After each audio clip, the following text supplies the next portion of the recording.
Hello, everybody. This is Terry Torres, and I am coming to you live from the FANHS Museum. And what I'd like to do today, we're doing another practice shoot because I'd like you guys to see what's in our museum since we're closed for an indefinite amount of time. We still have our space. We have to pay rent every month. And fortunately, the landlord has said that we can skip paying for water because we haven't been here to use the water. So that's helpful. That was $35 a month. But our rent is still have to be paid because we are occupying the space. So today I'd like to do a little practice on showing you what we have. I know that you have been watching Guillermo, our museum director's pop-up shows on Facebook and on our YouTube channel, but I'd like to have you see what's here. One of the things that I do know about is the agricultural life, since that was something that was part of my family.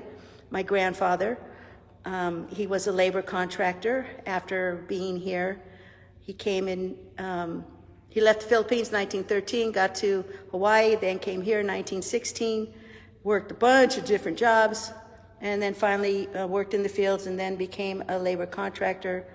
And he had a crew that he took with him from time to time, mostly in Terminus. And a lot of the stuff that we have here is from his time as a labor contractor, from his farm. We still have the farm. We bought it in 1930, and my uncle Albert lives there still, and he donated a lot of this stuff to the museum a while back, 1999. We had one of our first exhibits over at the San Joaquin County Historical Museum. I think it was 97 or 98. And then eventually, 1999, we had over Hagen Museum. So a lot of this furniture here, you'll notice it's made out of old wood, and actually they're made, a lot of it, from the packing crate slats.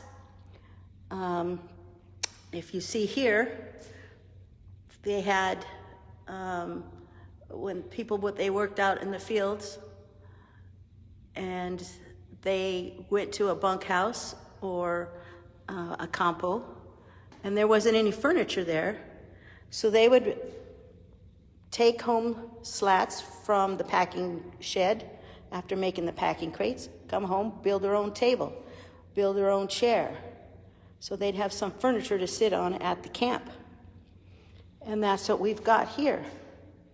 When they came, they would always bring a bedroll. The cots usually were at the bunkhouse, or they might have to bring their own cot, but they'd bring a blanket, a blank roll, and a bedroll, and they'd have a rope that tied everything together, and then when they set up their bunk, their cot, the rope would be used to keep everything in place.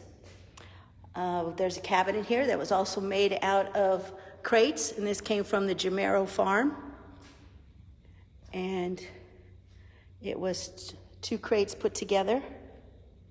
And these are some of the things that they might have with them.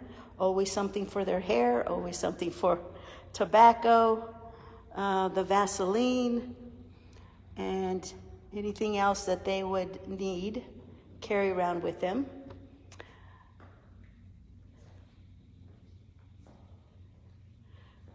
So there's a lot of things here that was used at the bunkhouse, at the camps, and furniture. Then when it's time to go, they'd leave it behind because they couldn't carry it all with them. If they had a home base like my grandfather's farm, then they didn't have to worry about that. But most of the time the guys were going from camp to camp, so they just had their suitcase or a canvas tote, like an army bag, depending on the year, and their bedroll. Some of the tools that we have here, again, this part here is from the Jamero camp.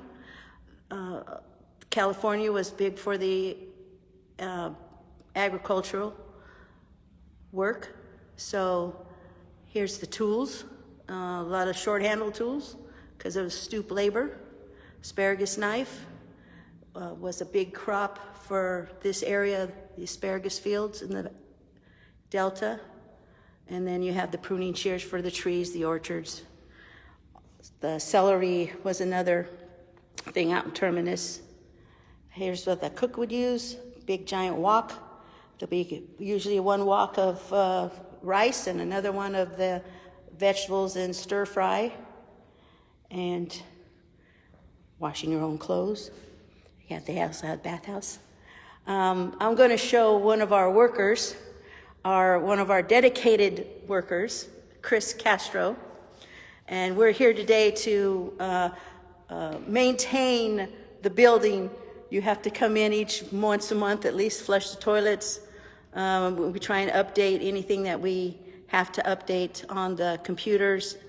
Most of the time, we're not leaving that stuff here. So, but we just make sure everything's still up on the walls. Today, Chris was straightening out our Panay Visionary exhibit, making some things started to droop, so he straightened it back up. And now they're perfectly straight. And we just come and make sure everything is still intact up on the walls, and hoping that one day we'll get to reopen again and let everybody come in and see what we have here. We have our exhibit still up of Tony DeZuniga's artwork. That opened up on the second weekend of March, and then 3 days later, we had to close down because of the virus. So no one has really been able to come in here after the opening show to see this. So hopefully, when the time comes, we'll still have it up. It all depends on Tony's family, because they do show this at other places. It was going to go to the Comic-Con in San Diego and in Stockton, but those all got shut down also.